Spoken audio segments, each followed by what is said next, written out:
Ampifaliana indray no iarabananao izay manatrika izao fandarana izao. Angasany ianao ny amin'ny fandaminanao ny fandaram-potoananao ka nataonao zava-dehibe ny fanarana izao fotoana izao. Ny fiadanan'i Jesosy anie dia atobany ao am-ponao ka amelombelona ny fanahinao ary anazava ny fisainana mba ho vonona indray ny teny indray. Andeha anasanao hanondrika alohanao fa hivavaka isika.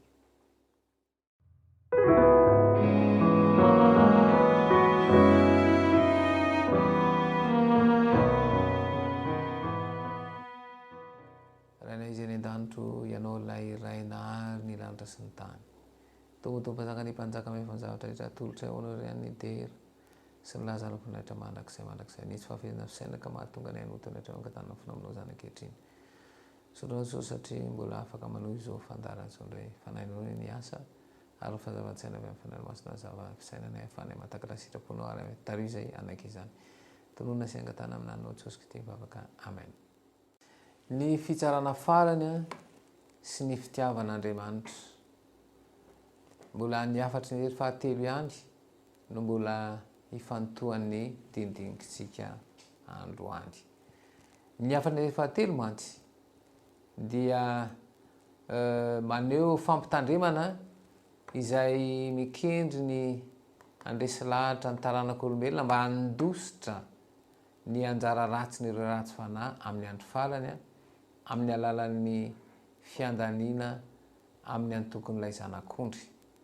Ity fampitandremana lehibe ity dia manolotsotra ny tena tanjon'ny fitsarana farany. Teny mahery sy sary anohitra mafonja no ampiasaina eto. Dia sady fampijaliana amin'ny absolo fara, eo anatrehan'ny ranomasina sy eo anatrehan'ny zanak'ondry. Ny fitsarana farany sy ny azo fijalana sy ny azo fijaliana ilay matoa teny grika basanijo izay midika hoe mampijaly na fijaliana dia maneho hevitra maharikoriko ho an'ny ankamaroan'ny olona ankehitriny.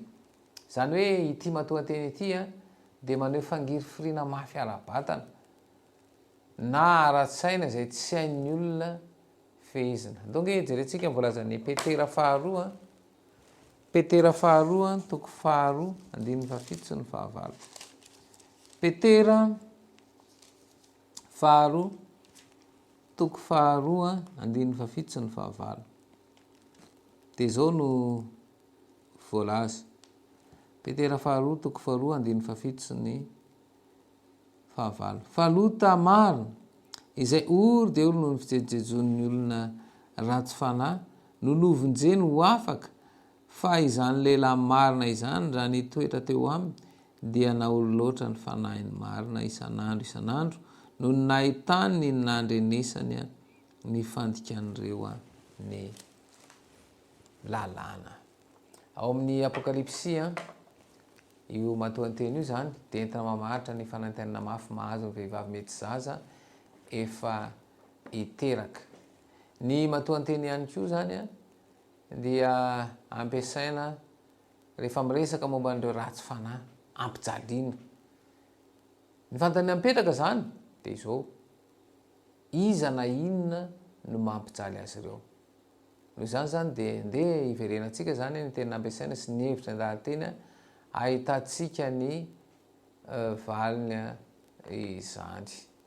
Ny fampijaliana eo anatrehan'ireo anjely masina sy zanak'ondry, ireo ratsy fanahy miaritra fanaintenana mafy eo anatrehan'ireo anjely sy zanak'ondry no sary hitantsika eto zany mazava ho azy. Ny fiandohan'ity sarin'i Jesosy hotron'ireo anjely dia hitantsika ao amin'ny testamenta aloha izay manambara ny fiavian'ny Tompo arahan'ireo anjely marobe avy tsara ireo ratsy fanahy ary hamonjy ny olony. Ao amin'ny testamenta vaovao kosa dia ny sary voasotra mazava tsara amin'ny fiavian'i Kristy miharihary sy be voninahitra no hita amin'ny fiavian'ny fanondrony dia ho avy Kristy ary hotron'ireo anjely marobe. Izany no mety ho fisehon'i Jesosy manetriketrika indrindra amin'ny taranak'olombelona ary ny sambatan'olona mihitsy no ahita azy. andeha ho jerentsika ny apokalipsy toko voalohany andininy fahafito de zao no voalazo amin'ny apokalipsy toko voalohany andininy fahafito zao no voalaza anteny indro izy avy amin'ny raony ary ny maso rehetra hita azy na de zay nandefina azy ary tomany azy ny firehetra ambonin'ny tany eny amen. Zany hoe manambara ny fiafarany ty tany ity ary indrindraindrindra ny zavatra iseho ary ny fanafana an'ireo kristianina izay nampijaliana sy nampahoriana de vadika indray ny rasa fa ireo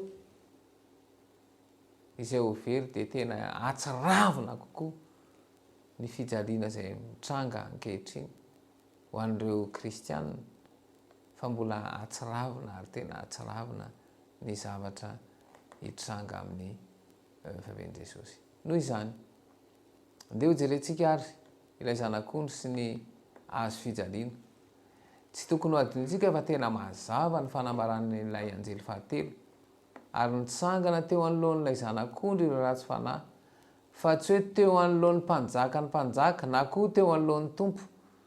Rehefa niandrandra izy ireo dia i Kristy maminjanak'ondrin'Andriamanitra izy izay naneho ny fitiavan'Andriamanitra tsy misy fetra ho an'ny voariny rehetra no hitany.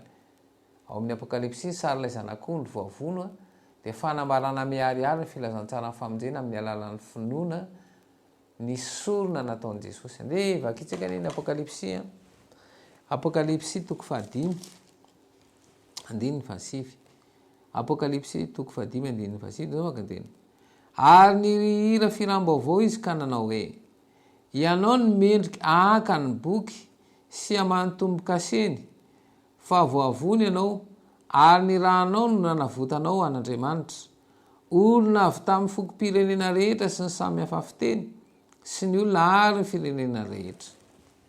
Mazava tsara zany fa filazantsara mandrakizay no dia maneho mazava ny tena Andriamanitra, ny fitiavan'Andriamanitra izay mitodika mandrakariva any amin'ny hafa.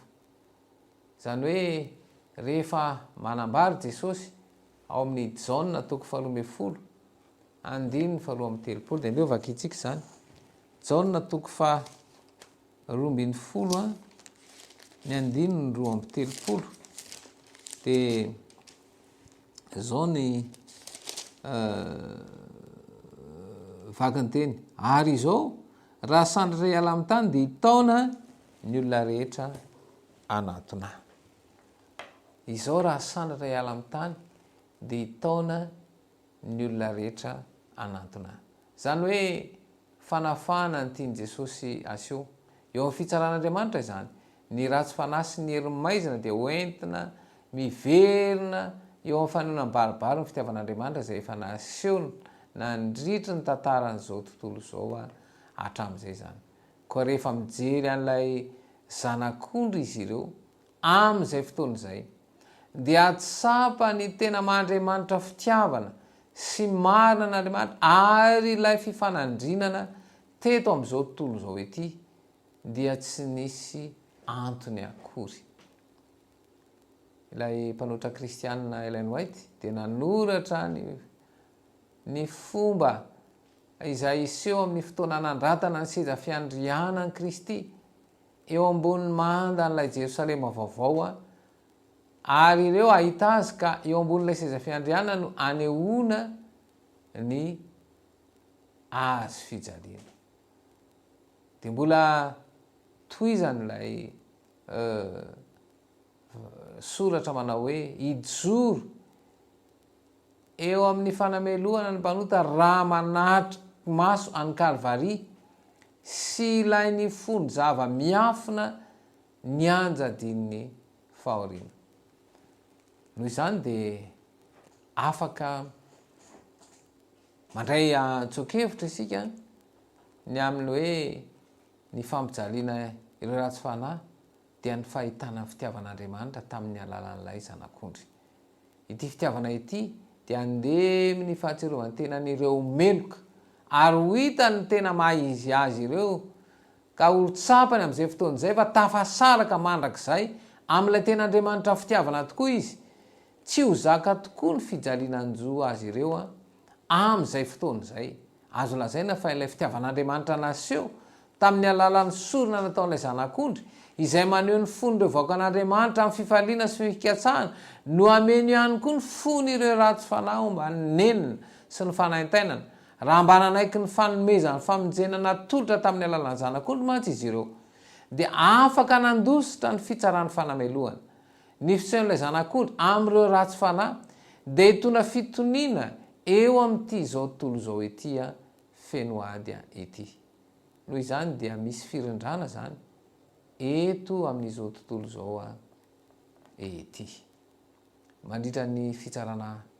farany ny pirofo tsy azo lavina sehoan'andriamanitra eo amin'ny fitsaran'ireo ratsy fanahy sy satana ary ireo demini dia ny fitiavany izay nanaovany sorona ny ainy naseho teo amin'ny hafijaliana tamin'ny alan'ilay zanak'ondry novoloana io irery ihany no pirofo asehony ary io irery ihany dia ampy tsy takatry ny saina ny hery mandresy lahatra ananany satria izany hery izany no hiazonana n'izao tontolo zao manontolo ho iray mandritry ny mandrak'izay eo ampibanjinana ilay natao sorona ny hery maizina rehetra dia hiaiky ary anaiky fa tena marin'andriamanitra eo amin'ny fitsarany azy ireo ka mendrika azy ireo ny ho fatsy satria ny fidy izany izy ireo efa nosoratany jaona meloha izany fotoana izany ary izao zavatra ary izao na izay any an-danitra na izay ty ambonin'ny tany sy any ambanin'ny tany na izay any an-dranomasina mba am'izay rehetra ao anatiny dia reko samy nanao hoe ho an'ilay mipetraka eo ambon'ilay seza fiandrianana sy ho any zanak'ondry aneny saotra sy ny anja sy ny voninahitra ary ny fanjakana mandrak'izay ary izao rehetra izao hiaiky amin'ny feo iray fa Jesosy Kristy no tompo ho voninahitr'Andriamanitra amin'ny firitsahan'ilay afo farany dia ho voadio amin'ny herin'ny ratsy sy ny vokatry ny asany zao tontolo zao ary nahita lanitra vaovao sy tany vaovao andao jerentsika voalazany apokalipsy toko fa 2 dia vakitsika manomboka eo amin'ny andininy voalohany apokalipsy toko 2 ny andininy voalohany ary nahita lanitra vaovao sy tany vaovao aho efa lasa ny lanitra voalohany sy ny tany voalohany ary ny ranomasina dia tsy misy intsony ary nahita aho fa indro ny tanàna masina dia Jerosalema vaovao nidina avy tany an-danitra tamin'Andriamanitra voahomana tahaka ny ampakarina efa miaingo eo amin'ny vadiny ary narefeo mahery avy teo amin'ny seza fiandrianana na hoe indro ny taberina kelin'Andriamanitra dia eo amin'ny olona ary izy toetra eo aminy ary ireo olony ary Andriamanitra no hitoetra eo aminy dia ho Andriamaniny ary hofany ranomaso rehetra amin'ny masony ary tsy isy fahafatesana intsony sady tsy isy alahelo na fitaraina na fanaintaina fa efa lasa ny zavatra talo ny fitiavana no andravina ny fifanandrinany tsara sy ny ratsy eto amin'ity izao tontolo rehetra izao ity talohan'ny idiran'ny fahotana dia izao tontolo zao dia nirindra tanteraka no ny herin'ny fitiavana ary mialoha ny hafaran'ny fifanandrinany eto amin'ity zao tontolo zao ity koa dia ny fitiavana ihany no amerina ny zavatra rehetra ho amin'ny firindrana tanteraka indray izany no tantara mahafinaritra indrindra amin'ny tantaran'izao tontolo zao izay ivony ny afatry ny aleritelo ary tokony reny zao tontolo zao eo am-piomanana ny amin'ny fiavian'i Jesosy indray tokony hanao ezaka ny fiangonana ametraka ny fotom-pampianarany tsiraray indrindra ny fotom-pampianarana mikasika ny fitsarana ny fiainana indrindraindrindra ao aoriana ny fahafatesana ny fitsarana farany sy ny elo ary ny asa fanompola izay ataony hifantoka amin'ny filazantsara mandrak'izay dia ny famonjena amin'ny alalan'ny finoana an'ilay zanak'ondry. Andeha ho jerentsika ny apokalipsia toko 4:12 andininy 4:12. Apokalipsia toko 4:12 ny andininy 4:12 de zao vakandeny. Indro ny faharetan'ny olona masina de zay mitandrina ny didin'Andriamanitra sy ny finoana an Jesosy. Indro ny faharetan'ny olona masina de zay mitandrina ny didin'Andriamanitra sy ny filazana an Jesosy. Laha hoe mitandrina didin'Andriamanitra de tsy ny fa ny didy folo mihitsy izy io, ary tsisy tokony latsaka na ray ary. Ary raha miteny zay ny faharetana, tena misy faharetana mihitsy ao, ary mila miaritra tokoa. Ary rehefa ao amin'ny Kristy no hiaretana dia aharitra tokoa. Io zany no afatra ny tompo ho an'izao tontolo zao, ary tokony iseho eo amin'ny tenitsika sy ny asatsika izany. Ahoana no ahafahana miaina an'izany? De zay hoe miantso Kristy mba ampifantoka ny fijery iray manontolo eo aminy. Andeha ovakitsika izay voalaza ao amin'ny Hebreo toko 4:10. De vakitsika ny andininy 2. Mijery an Jesosy tompo finoantsika sy mpanefa azy, izay naharitra ny fizaliana fa tsy ny tandroenatra, mba azahoan'ny fifaliana mipetraka eo alohany ka de efa mipetraka eo amin'ny ankavanany seza fiandrian'Andriamanitra izy. Tsy misy afa-tsy ny fampifantoana fijery iray manontolo amin'i Jesosy. Ary rehefa vitanao zay de amin'izay lalan'izay ihany no ahafahana mifandray ihany, ary manova ny fo, ilay fo miziriziry io, rehefa afantoka eo amin'i Jesosy de iova izay. Nambara teo ihany koa fa ny fitiavana no mandravona ny fifandiran'ny tsara sy ny ratsy eto amin'izao tontolo zao. Ahoana no ahafahan'izay? De mila mifandray amin'i Jesosy isan'andro ianao, mila manana fotoana ifandraisana amin'i Jesosy. Ary rehefa mitokana ianao de mitana ho ary mangataha. Ary zay moa ny antso hoe manana fotoana ionana amin'i Jesosy isan'andro, fa ho hitanao ny fiovan'ny fonao. Mifarina fotoana atsika, fa mialohan'ny teny isarana de manasanao hanorika an'ilao fa hivavaka isika.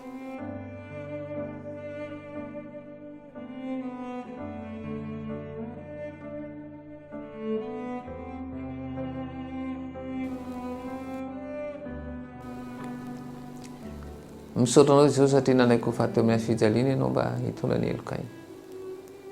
Fa izay mpanota de mbola miziriziry ny fonay, ary tsy mety hanjaka-pitiavana, mbola ao ny fialonana, ao ny fankahalana, ao ny fitiavan-tena, ao ny fitiavam-boninahitra, fitiavan-drehare, ary rehetra ire de mangeja masom-panahy tsy ahafahana hivelatra aminao Jesosy ao.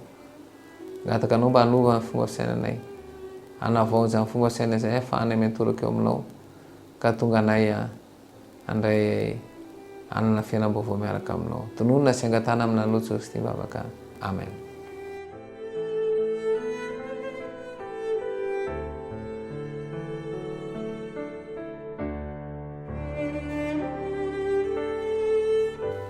Ankasitrahana ianao nanaraka hatramin'ny farany an'izao fotoana izao, ary mbola manasanao ihany raha mpitso amin'ireo tahaka an'izao mbola anjoy izao fandarina izao. Mandra-piaino tompoko.